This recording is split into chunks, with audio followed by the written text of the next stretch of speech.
I was supposed to be at a late-night work event. That's what I told her.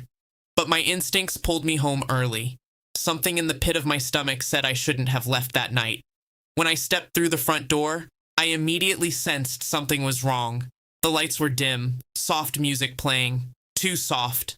The quietness of the apartment felt off. I made my way down the hallway toward the bedroom, and that's when I saw it.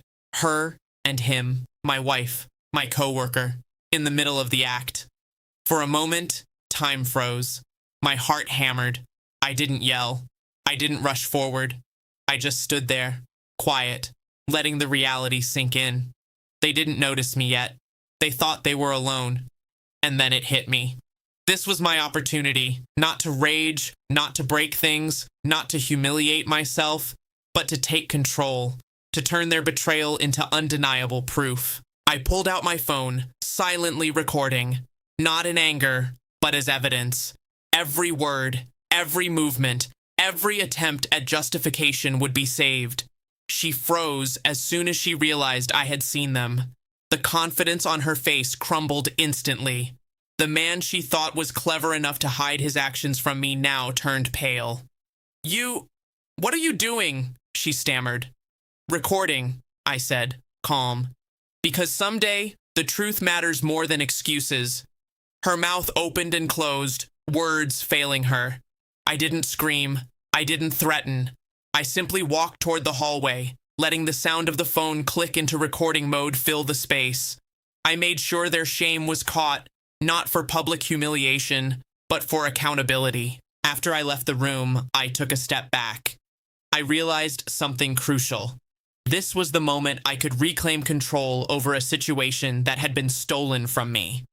I could either let betrayal define me, or I could use it as fuel to change the narrative entirely. Over the following weeks, I quietly rebuilt myself. I focused on my career, my friends, my own self-respect. And when the time came, I used the evidence to make her choices crystal clear. She tried to explain, justify, deny, but I had every piece of proof I needed. It wasn't loud, it wasn't dramatic, but the effect was devastating. Her lies were exposed. The trust she had destroyed was documented, and the power dynamic that she had abused for so long shifted entirely. I didn't retaliate with anger.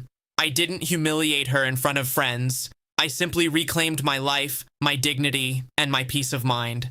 That, more than anything, was the punishment she never anticipated. By the time the dust settled, she realized the person she had betrayed was no longer the man who would beg, plead, or fight for approval.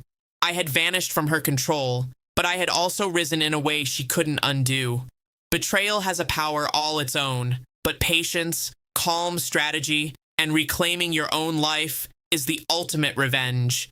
And standing in my apartment that night, watching her stumble over her own guilt, I understood something deeply satisfying.